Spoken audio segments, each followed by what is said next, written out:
le Saint-Esprit survenant sur moi. Je veux qu'on personnalise ça. Amen. Le Saint-Esprit survenant sur moi.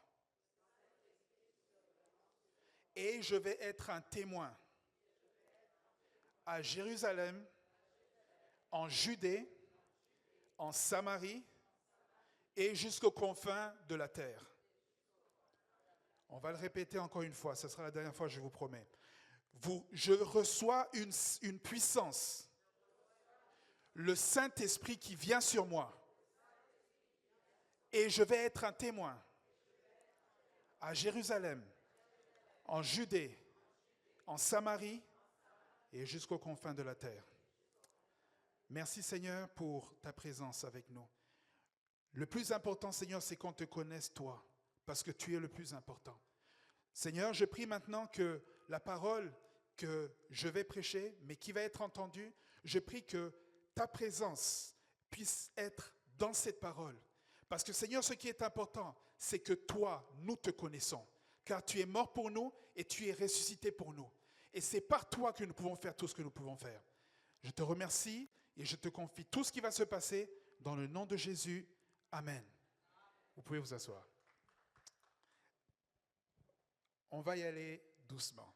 La dernière fois que j'avais prêché sur la puissance de la louange. J'ai donné beaucoup d'informations en un petit temps. C'était juste, je pense, quelques jours avant que je parte. Donc, aujourd'hui, je vais aller mollo. Okay? On va appuyer sur le frein un tout petit peu. Ça ne sert à rien d'aller trop vite. C'est correct. Donc, on va y aller doucement. Alors, cette parole, on va faire un petit gymnastique aujourd'hui. Okay? Là, je vais vous amener dans le livre de Josué. C'est littéralement de l'autre côté de la Bible. Alors, on va lire Josué 1, et je vais vous dire pourquoi je vous fais lire Actes, puis Josué. Alors, ça dit quoi? Josué, chapitre 1. On peut commencer au verset 1. Hein. Après la mort de Moïse, serviteur de l'Éternel, l'Éternel dit à Josué, fils de Nun, serviteur de Moïse, Moïse, mon serviteur, est mort. Maintenant, lève-toi, passe ce Jourdain, toi et tout le peuple, pour entrer dans le pays que je donne aux enfants d'Israël. Amen. Alors regardez, si on s'attarde un tout petit peu à ça, ça dit quoi? Ça dit, première chose qu'il lui dit, ça lui dit, lève-toi. Okay? Deuxième chose, traverse le Jourdain. Passe le Jourdain, traverse le Jourdain, c'est la même chose. Puis troisième chose, pour entrer dans le pays que je donne aux enfants d'Israël. Dans certaines versions, ça dit, et prends possession du pays que je donne aux enfants d'Israël. Okay? Alors, on va y aller étape par étape. Parce que des fois, quand on lit la Bible, on fait rapidement. Donc on peut dire, lève-toi, passe le Jourdain et tout le peuple pour entrer dans le pays d'Israël. Oui. Mais regardez un peu une chose. Vous savez, quand Moïse était devant la mer Rouge, le Seigneur ne lui a pas dit, lève-toi. Il a juste dit, étends ton bâton, excusez-moi, ton bâton, puis la mer va se séparer. Il n'avait pas à dire qu'est-ce que les enfants d'Israël ont fait. Les Égyptiens étaient là, donc ils savaient qu'une fois que la mer est séparée, qu'est-ce qu'on fait? On traverse. Okay? Donc il n'y a pas de lève-toi et quoi, etc. Ils savaient bien ce qui allait se passer. Donc il a dit étends ton bâton et la mer va se séparer. Là maintenant il lui dit lève-toi. Et il lui donne même un ordre. Traverse le Jourdain et prends possession.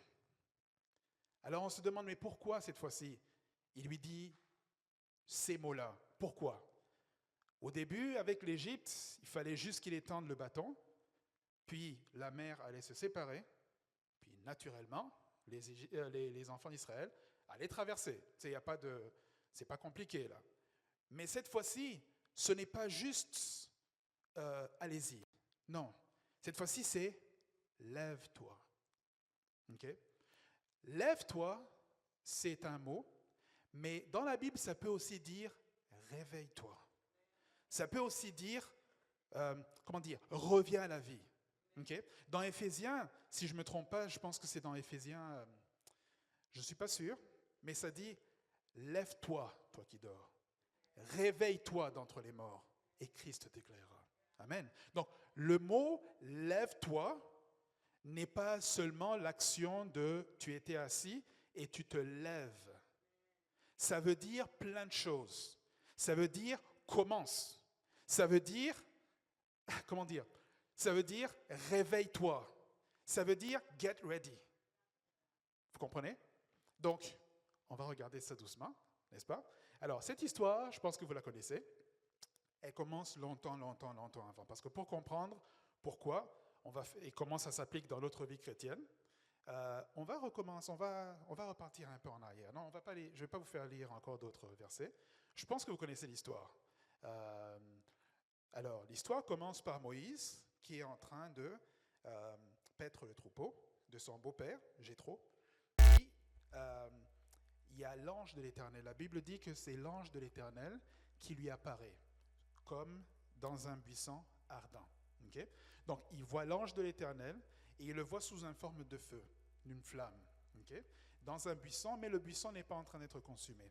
Et là, comme vous connaissez l'histoire, il lui dit, va en Égypte pour délivrer mon peuple qui est esclave en Égypte. Okay? Il s'en va en Égypte. Pharaon au début n'est pas d'accord. Il s'en est suivi des plaies qui n'ont pas plu à Pharaon. À un moment donné, il a dû les laisser parce que ça devenait insoutenable. J'essaie de dire ça dans des mots qui sont faciles à comprendre. Et par après, ils se sont retrouvés devant la mer morte. Et Moïse a étendu le bâton. La mer s'est séparée. Ils ont traversé. Ils ont pu échapper à Pharaon. Alors, vous voyez dans la vie chrétienne, dans la Bible, c'est une série d'images. Okay? Des images qui représentent quelque chose. Dans la vie chrétienne, quand une personne n'a pas encore donné sa vie à Christ, il appartient à Pharaon. Parce que Pharaon, c'est l'image du monde. C'est l'image de celui qui, dans l'endroit où tu habites, qui te tient en esclavage, mais un esclavage quand même où tu manges bien. Rappelez-vous les enfants d'Israël, ils disaient en Égypte on mangeait bien. On n'avait rien, il nous manquait de rien. Même s'il y avait l'esclavage, mais on était bien. Okay? Donc c'est cette image-là. Pharaon, c'est l'image du monde. C'est l'image d'un monde qui te tient esclave, mais que, il y a des choses qui sont quand même bonnes. Tu peux travailler, avoir de l'argent, acheter une voiture, puis te mettre à crédit. Oui, après, il faut travailler encore plus pour avoir plus.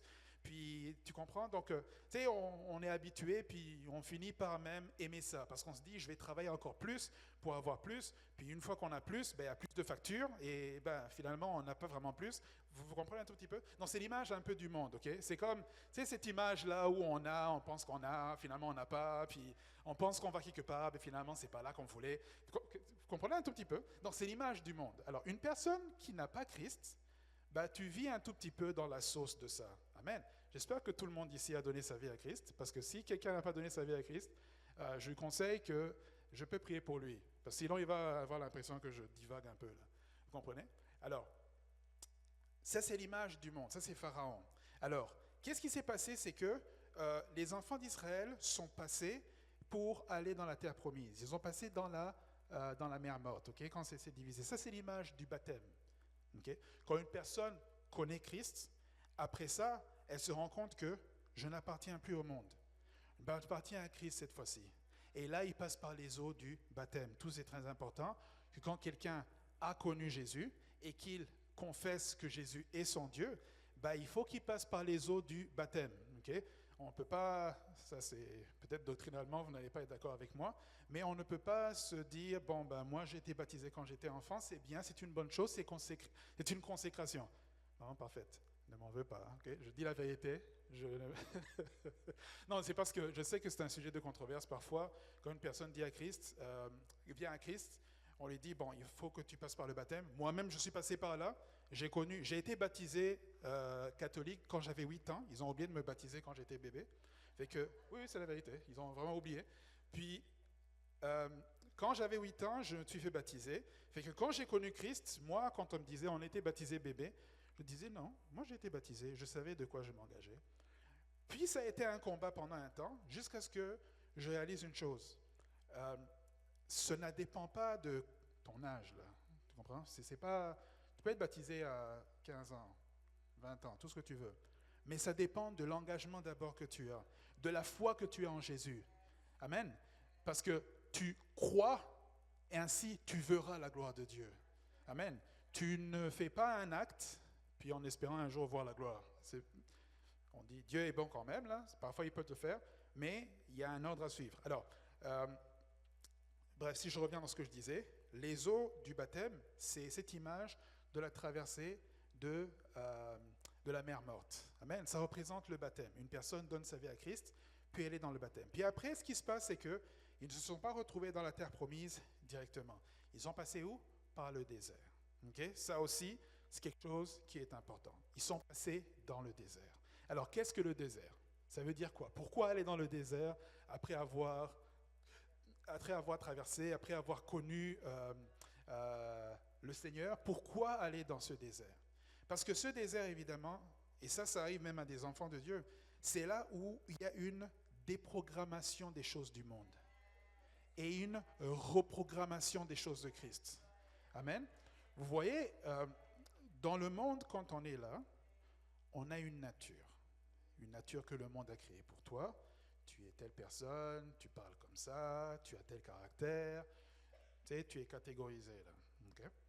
Quand tu deviens chrétien, les choses sont complètement différentes. Ça dit, toutes les choses anciennes sont passées, voici toutes choses sont devenues nouvelles. Alors, tu hérites d'une nouvelle nature. Et cette nouvelle nature, elle a besoin d'être découverte. Elle a besoin d'être travaillée.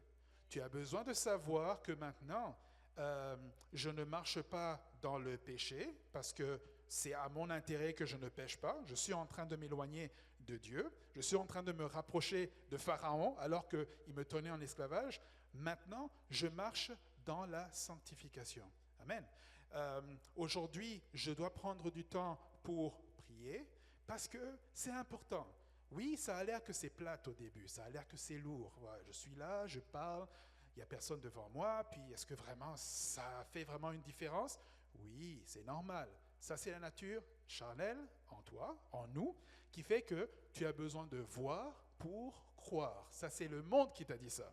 Mais maintenant, avec le Seigneur, qu'est-ce que la foi dit? Il a dit, la foi est une démonstration des choses qu'on ne... Et une démonstration... Vous comprenez ce que je veux dire? Vous connaissez ces paroles-là? Alors, ça, c'est la nouvelle nature de Christ en toi qui commence à être programmée. Est-ce que c'est facile? Non, c'est pour ça que c'était un désert, ok? C'est pour ça que c'était un désert, parce que c'est pas facile. Tu marches, tu pries, tu as l'impression que tu perds ton temps, tu te réveilles le matin, tu te dis, ok, bon, il paraît qu'il faut que je prenne un peu de temps dans la prière. Ok, on va prier. Puis tu pries, puis tu fermes les yeux, et là tu t'en vas, et même tu finis par te questionner sur ce que tu as prié. Tu te dis, est-ce que vraiment, vraiment ça fait quelque chose? Pourquoi? Parce que ça c'est ton ancienne nature qui combat contre la nouvelle nature.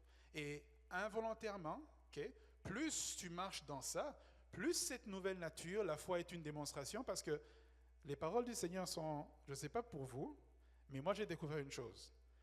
Les paroles de Dieu sont faciles à déclarer, mais pas faciles à vivre. Hein? Oui, c'est pas facile à vivre. C'est une démonstration des choses qu'on ne voit pas, etc. Oui, retrouve-toi devant un problème, tu vas commencer à dire que c'est une chose que tu ne vois pas. Parfois, tu te dis, je pense que j'ai trop regardé de films. Ou je pense que j'ai passé trop de temps à l'église. il faut que je diminue un tout petit peu. Il faut que je revienne à la réalité, n'est-ce pas? Ces paroles-là, c'est quelque chose qui vient assez souvent. Hein? Croyez-moi, j'étais en Lettonie, je sais de quoi je parle. Il y a parfois où tu te retrouves, tu es le seul chrétien, tu es la seule personne qui connaît le Seigneur. Ouais. Tu te dis, ouais, est-ce que finalement, est-ce que c'était-tu vrai ou alors c'est parce que j'étais au Canada, puis dans mon environnement, il y avait ma famille chrétienne, puis mes enfants sont chrétiens, puis ça fait quand même du bien aller dans l'église. Ou est-ce que vraiment, est-ce que tu es éprouvé dans ta foi là? Jésus, ce n'est plus la même chose que ce que tu voyais chez toi. Et là, c'est différent. Okay? Parce que là, personne ne connaît Jésus. Personne ne te connaît. Tu peux être qui tu veux et personne ne saura. Ces paroles que je dis là, ça a été un combat pendant longtemps pour moi. Hein. J'ai dit, tu peux être qui tu veux, personne ne te connaît ici. Jusqu'à ce que je sache une chose, c'était pas quelqu'un qui me parlait, c'était la mort qui me parlait. Vous savez, la mort a une voix. Hein. Je vous fais peur, je m'excuse, là, mais la mort, tu sais, le diable, il a une voix et il te parle. Et vous savez ce qui est drôle?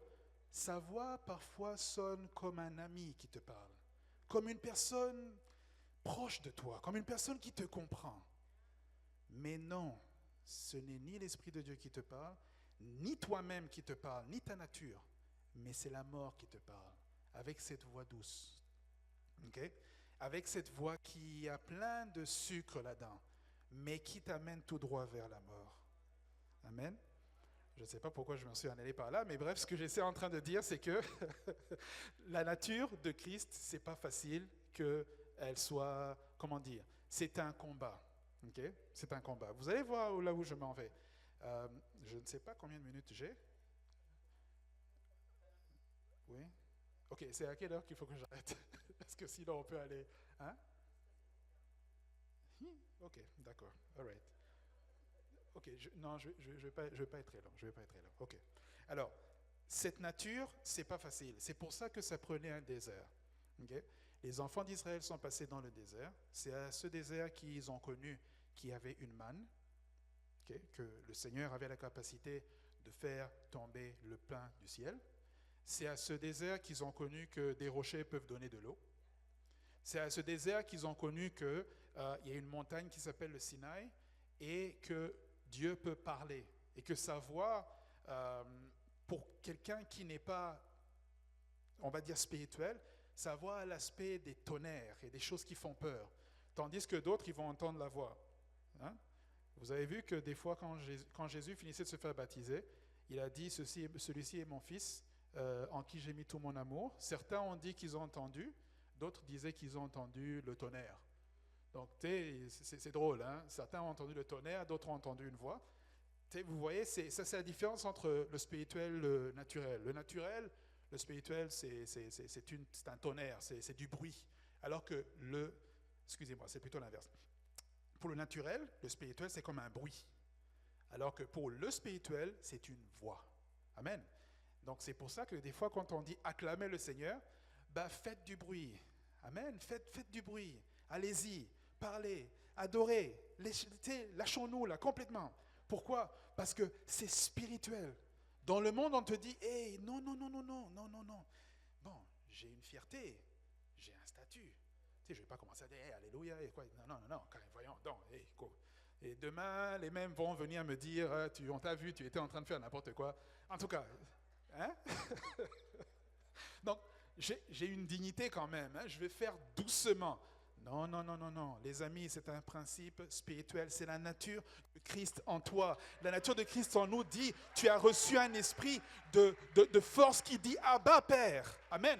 Pas un esprit de timidité. Donc aujourd'hui, on va arrêter avec la timidité, n'est-ce pas? Quand le groupe de louanges est en train d'adorer ici, la timidité, hein, on va laisser ça. Amen.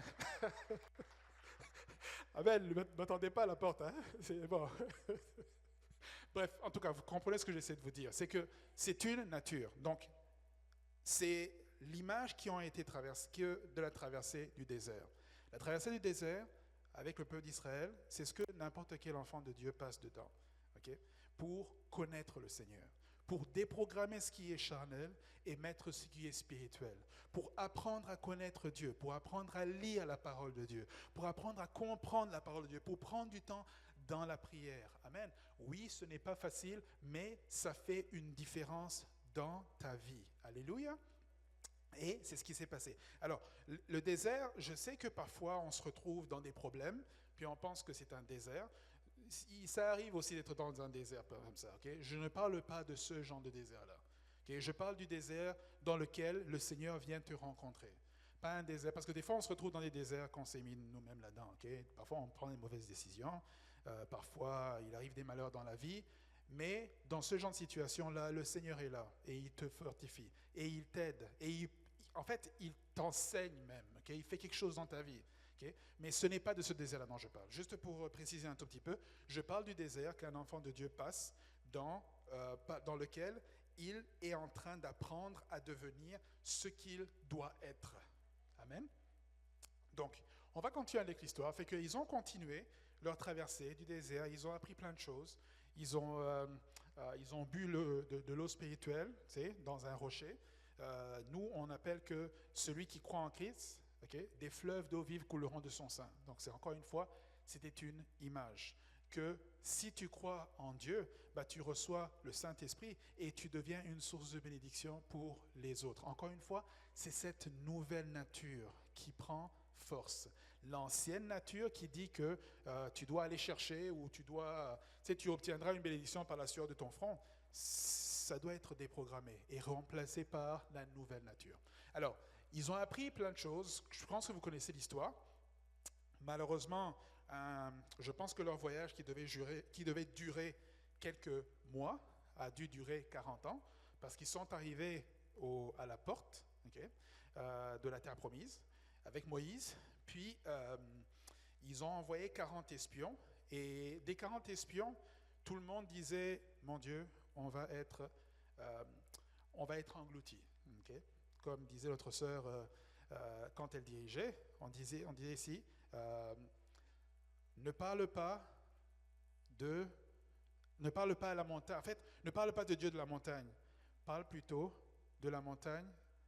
Ok, je me mets là un petit peu.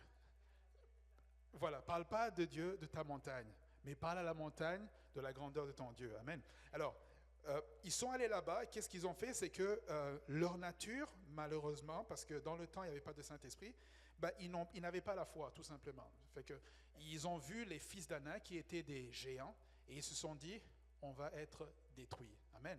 On va être anéantis. Et ça, c'est un combat que les enfants de Dieu doivent passer par-dessus également. Quand tu finis de, tu sais, quand tu as connu le Seigneur, tu as été dans l'église et quoi, etc. Il y a comme un temps après, tu reviens dans le travail ou quoi que ce soit, puis des forteresses, des grandeurs, tu sais, des choses que tu traînais avec toi, là commencent à revenir. Si tu étais accro, je sais pas moi, à l'alcool, wow, soudain l'alcool commence à transpirer devant toi là, ou tu commences à y penser, même lorsque tu es bien. Si tu étais accro à des, name it, ok, ça revient. Ces forteresses-là reviennent. Et c'est à ce moment que tu dois prendre une décision. Parce que ces forteresses ne t'appartiennent plus en réalité. Okay? Ils ne sont plus avec toi. Ils n'ont plus de pouvoir sur toi. Ils sont faibles devant toi. Là, tu as changé. Tu n'es plus la même personne. Avant, tu étais monsieur n'importe qui. Là, tu es toujours cet monsieur-là, mais tu as Christ derrière toi. Amen. Tu as Christ derrière toi. Tu as l'esprit de feu derrière toi. Tu as la puissance derrière toi. Amen. Et ça fait que ces problèmes, en réalité, ils ne sont plus en mesure de te rendre esclave comme ils le faisaient avant. Maintenant, par contre, c'est dans ta tête. Parce que connaître Christ et connaître ce qu'il peut faire, bah, ça fait que tu dois savoir agir par conséquence de ta foi. Tu dois savoir exercer cette nouvelle nature. Parce que sinon, tu vas te dire, je ne vais jamais changer. J'ai essayé, ça n'a pas fonctionné. J'ai essayé, ça n'a pas fonctionné. Qu'est-ce que je fais maintenant? Qu'est-ce que la parole dit? Mon juste tombera cette fois. Et cette fois, le Seigneur le relève. Donc, vous voyez, Dieu est tellement bon qu'il a même prévu qu'est-ce qu'il va faire au cas où bah, tu as échoué. Mon juste tombera cette fois, et cette fois, je le relèverai. Relève-toi. Vous comprenez maintenant la parole? Lève-toi. Relève-toi. Ce n'est pas grave. Tu as une nouvelle nature en toi. Et aujourd'hui, j'aimerais que nous-mêmes, on se dise, j'ai une nouvelle nature de Christ en moi. J'ai une nouvelle nature. Amen. J'ai une nouvelle nature et par cette nature-là, je me lève et je vais. Pas parce que je le veux, pas parce que je le désire, pas parce que je le mérite, non, mais parce que celui qui est avec moi me fortifie. Alléluia. Celui qui est avec moi me fortifie. Celui qui est avec moi est plus fort que celui qui est dans le monde. Amen. On va continuer, sinon on va passer là. Ok, attends un peu. C'est bon, c'est correct. Alors, ils ont continué, puis malheureusement, eux, ça n'a pas marché. C'est juste Moïse et... Non, excuse-moi, c'est juste Josué et Caleb qui, eux, leur disaient, oui, ils sont forts, mais on a la puissance. On peut le faire. Si on a vaincu les Égyptiens, bah, eux, on va les vaincre aussi. Je ne sais pas comment ça va se passer, mais ça s'est passé avec l'Égypte. Maintenant, bah, on va le faire aussi. Et malheureusement, il y a eu un uprising, il y a eu une révolte, ils ont disaient qu'on va repartir en Égypte et tout. Bon, malheureusement, leur désert, leur apprentissage, qui aurait duré quelques mois, ça s'est transformé en 40 ans. Okay? Alors, je ne désire pas que vraiment un chrétien passe 40 ans à apprendre dans un désert, c'est un peu long quand même, là. Et, wow, 40 ans, c'est quelque chose, là. Donc, ils ont duré ça 40 ans. Mais maintenant, concentrons-nous sur ça. Okay? Là, ce qui se passe, c'est qu'après les 40 années, ils arrivent à ça. Il dit, mon serviteur est mort, maintenant, lève-toi. Ça fait 40 ans que j'attends. Tu me dis quand même de me lever. Ok, d'accord. Lève-toi. Passe ce Jourdain. Maintenant, j'ai une question pour vous. Et cette question, peut-être tu ne vas pas me répondre. En fait, ne me réponds même pas, ça n'a aucune importance. Mais c'est une question que tu dois te dire. Si, parce que pour passer la mer Rouge, qui est l'image du baptême, il fallait juste que j'avance et que je parte. Okay? Moïse avait ouvert l'eau. Okay? Là, il fallait juste que j'avance et que j'aille. C'est assez facile comme procédure. Maintenant, qu'est-ce que ça veut dire? Lève-toi et traverse le Jourdain. Quelle est l'image qui est à ça là? Qu'est-ce que le Seigneur veut nous dire par là? Qu'est-ce qu'il veut nous dire? Vous vous souvenez de ce qu'a dit Jean-Baptiste quand il a vu Jésus? Il a dit, moi je vous baptise d'eau. Mais celui qui vient après moi vous baptisera de... Ok, je vais le dire plus fort, apparemment ce n'est pas tout le monde qui le savent. Celui qui vient après moi vous baptisera du Saint-Esprit. Il vous baptisera du Saint-Esprit. Je vais vous révéler juste une petite chose. Okay? Vous pouvez aller avec moi dans Hébreu. Je vais faire ça vite. Ou alors, vous pouvez le lire à la maison. Ça dit, il a fait de ses... C'est Hébreu 1. Il a fait de ses serviteurs des flammes de feu. Les serviteurs dont on parle, là, ça ne veut pas dire pasteur, apôtre ou quoi. Là. Ça veut dire une personne qui sert le Seigneur. Une personne qui a donné sa vie et qui sert le Seigneur. Tu peux le servir dans n'importe quoi. Name it. Okay? Il y a des ministères qui sont apparents, mais il y a d'autres qui sont cachés. Mais ils sont cachés aux yeux des hommes, parce que les hommes, on ne voit pas tout, c'est normal.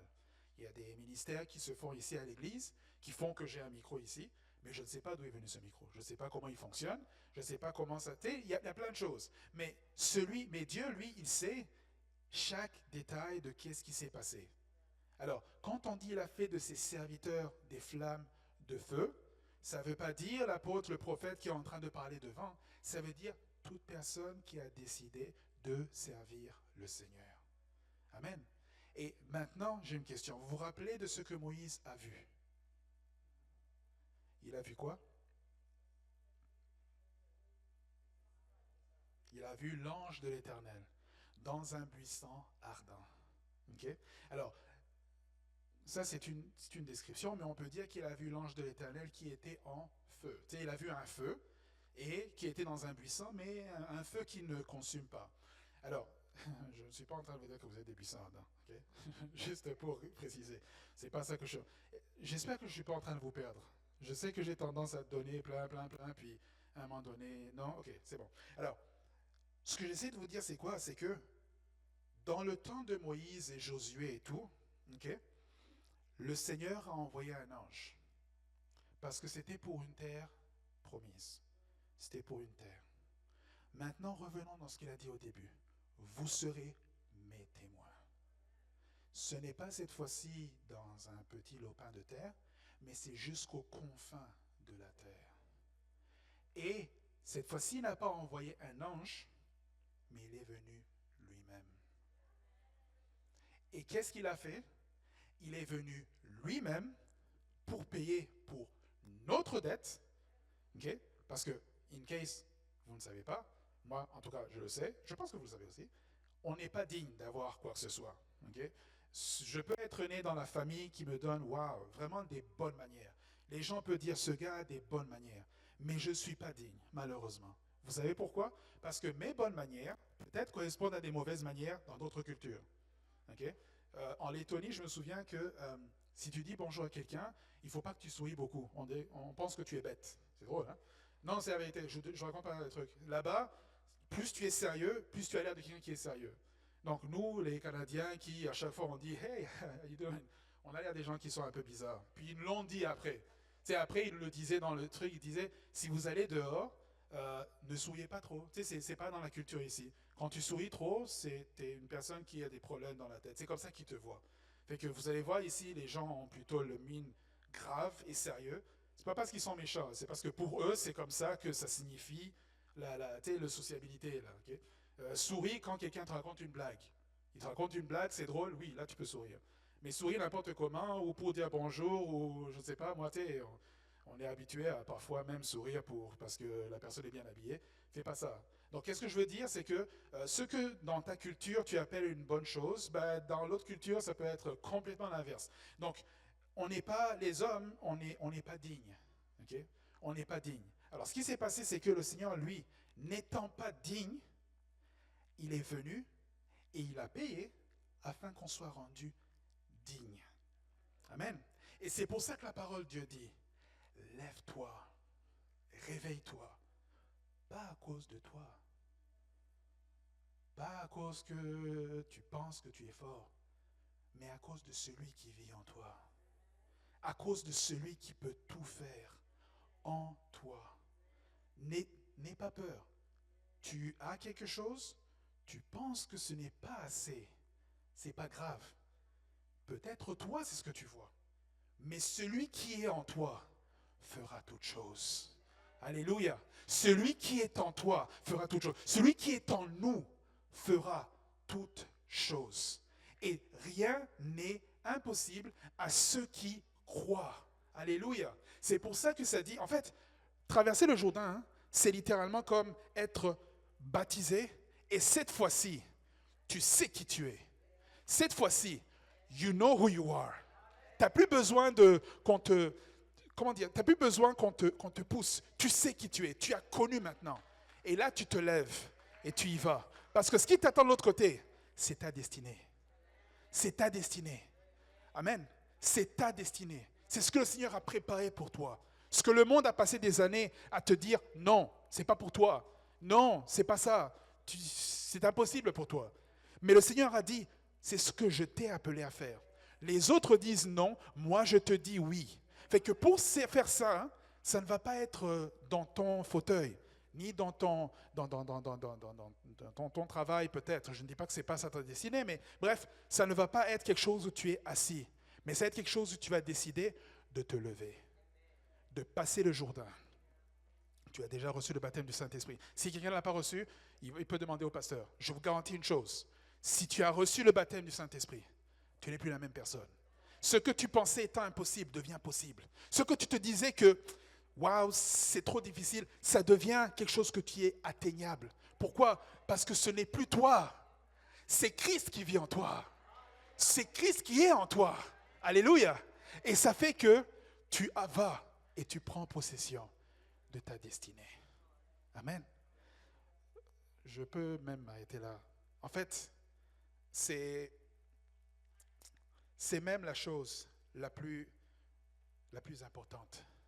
C'est que Christ n'est pas juste venu pour mourir, afin qu'on soit des chrétiens, des personnes qui ont donné leur vie et qui sont juste dans la paix, puis that's it. Okay? L'essentiel, c'est que j'ai donné ma vie, puis ça va mieux. Okay? Ça va mieux. Je regardais n'importe quoi avant, mais maintenant je ne regarde plus. C'est bien. Ça, c'est la partie 1. Ça, c'est la partie désert. Mais maintenant, ce qu'il veut, c'est que tu te lèves. Amen. C'est que tu te lèves. Il y a quelque chose que Dieu a mis en toi. Il y a quelque chose que Dieu t'a appelé à faire. Alléluia. J'aime beaucoup le fait que dans le groupe de louanges, il y a plus de monde qui viennent. C'est vraiment génial. C'est vraiment, vraiment génial. S'il y a une chose que je remercie le Seigneur, vous savez, dans les principes spirituels, la louange et l'adoration, c'est l'un des outils les plus forts pour l'évangélisation. Je peux parler à Jésus pendant des heures à quelqu'un. À un moment donné, même, il va sign out. Il n'est plus là.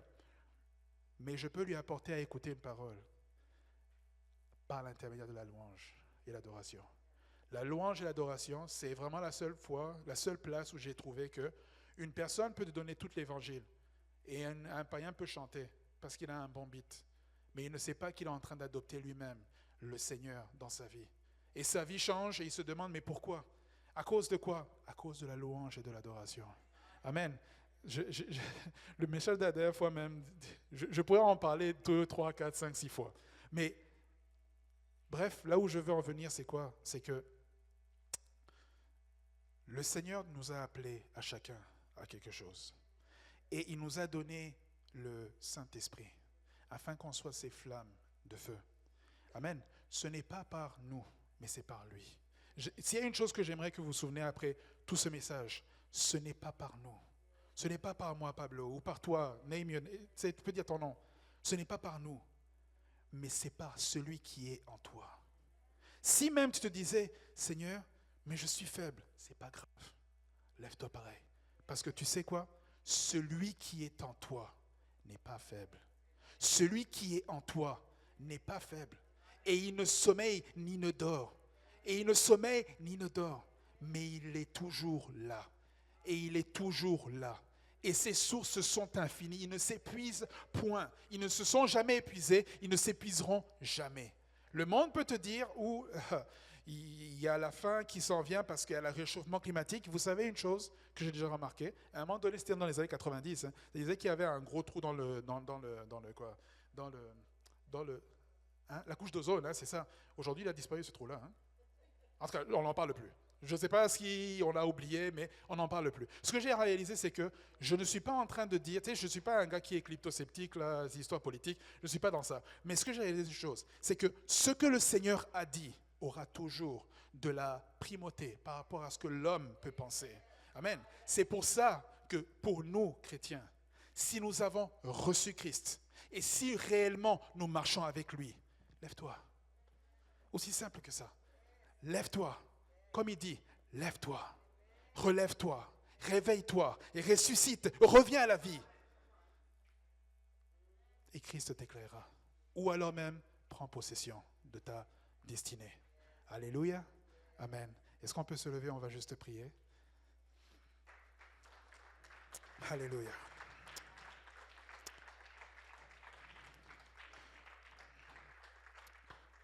Oui, je ne sais pas si le groupe de louange, je peux vous demander de faire une petite chanson, s'il vous plaît? Si vous avez préparé quelque chose, je ne sais pas. Non? Oui? Ok. Alléluia. Merci Seigneur. Seigneur, le plus important, c'est de te connaître. Le plus important, c'est de savoir que tu es en nous. Seigneur, je peux me dire, je n'ai pas la force. Je peux me dire, je me suis tellement perdu dans ma vie. J'ai tellement regardé des choses qui ne te rendent pas gloire. J'ai tellement dit des choses qui ne te rendent pas gloire. J'ai même honte de ce que j'ai fait. Mais Seigneur, qu'est-ce que ta parole dit? Ta parole dit quoi? Non pas par moi, mais par toi. Et ta parole dit, mon juste tombera 7 fois, et 7 fois tu le relèveras. Seigneur, comme dans cet enfant prodige qui revient, voici Seigneur, nous sommes là. Et quand tu as vu cet enfant, tu es venu et tu dis que tu l'as vu de loin et tu es allé, parce que tu es l'image du Père. Tu as vu de loin et tu es allé pour le chercher. Et tu lui as dit, qu'on le mette une bague, un anneau au doigt, des chaussures à ses pieds, et qu'on lui enlève ses robes, et qu'on lui donne une nouvelle robe. Et Seigneur, aujourd'hui, tu nous donnes une nouvelle robe. Tu nous donnes des nouvelles chaussures et un anneau au doigt. Anneau qui signifie alliance. Je renouvelle mon alliance avec toi. Les chaussures qui disent l'évangile de la paix. Je te donne la paix aujourd'hui. Et la nouvelle robe qui dit j'ôte ton péché et je te donne un habit de sainteté. Seigneur, aujourd'hui, je sais que tu nous donnes un habit de sainteté. Parce que nous sommes à toi. Et parce que pour ta gloire, ton enfant que tu as donné ta vie pour, tu le relèves encore. Tu le relèves encore. Aujourd'hui, Seigneur, nous voulons nous lever. Nous ne voulons pas rester assis. Nous ne voulons pas rester, Seigneur, attendre des choses qu'on nous a dit qu'il va y avoir. Oui, Seigneur, il y a des promesses. Mais Seigneur, nous savons que ces promesses, tu les réalises en ton temps. Mais nous voulons, entre-temps, Seigneur, nous lever. nous lever pour prendre possession de ce que tu as préparé pour nous. De ce que tu as préparé pour nous avant la fondation du monde. Alléluia. Avant la fondation du monde, avant même qu'on le naisse, tu avais déjà préparé. Et tu nous avais déjà donné l'héritage. Alléluia. Merci Seigneur. Merci pour la présence de chacun de nous, Seigneur. Seigneur, je prie que dans notre intimité, là où on passait quelques temps, Seigneur, qu'on puisse avoir plus de temps. Qu'on puisse avoir plus de temps. Non pas par rapport à la quantité, mais à la qualité. Parce que Seigneur, parfois nous retirons parce que nous ne te voyons pas. Nous nous retirons parce que nous ne sentons rien. Mais ce n'est pas par rapport à ce que nous ressentons. C'est par rapport à qui tu es. Et qui tu dis que nous sommes. Je prie Seigneur aujourd'hui pour une nouvelle reprogrammation. Dans notre pensée. Une nouvelle reprogrammation. Dans notre façon d'être. Que Seigneur, tu nous donnes que notre nature soit changée en ta nature. Que tout ce qui est nature charnelle, Seigneur, reste dans la faiblesse. Mais que notre nature spirituelle prenne la force et prenne toute sa place. Alléluia. Merci Seigneur. Ce n'est pas par ma force, ni la puissance, par mon esprit, dit le Seigneur. Ce n'est pas par ma force, ni la puissance, par mon esprit, dit le Seigneur. Ce n'est pas par ma force, ni la puissance, par mon esprit, dit le Seigneur.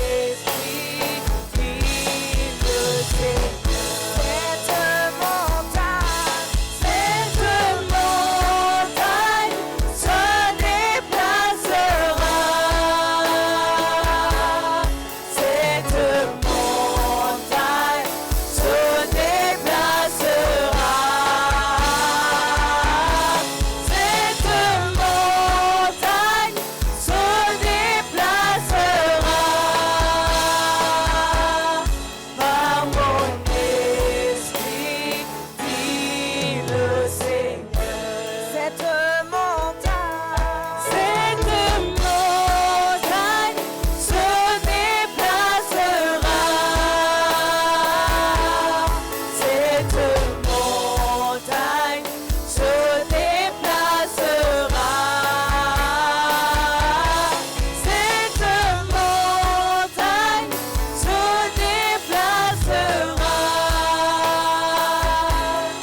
Par mon esprit, dit le Seigneur.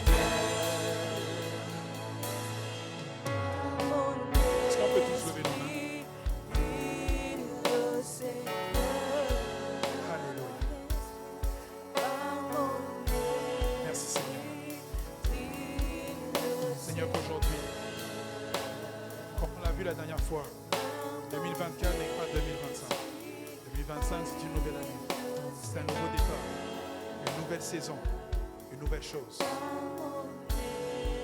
Oh Seigneur, que par ton esprit, que tout ce qui était effacé, que tout ce que j'avais abandonné, que tout ce que j'avais arrêté, soit aujourd'hui restauré. Reignite the fire in us, in Jesus' name. Rallume le feu en nous, au nom de Jésus. Rallume le feu en nous, au nom de Jésus. Que ceux dans le feu, Seigneur, s'étaient affaiblis par des choses de la vie. Par des choses de la vie. Seigneur, qu'aujourd'hui ce feu soit restauré au nom de Jésus. Que aujourd'hui ce feu soit restauré au nom de Jésus. Qu'aujourd'hui ce feu soit restauré au nom de Jésus. Que ta puissance restaure dans le nom de Jésus. Que notre vie de prière soit rallumée dans le nom de Jésus.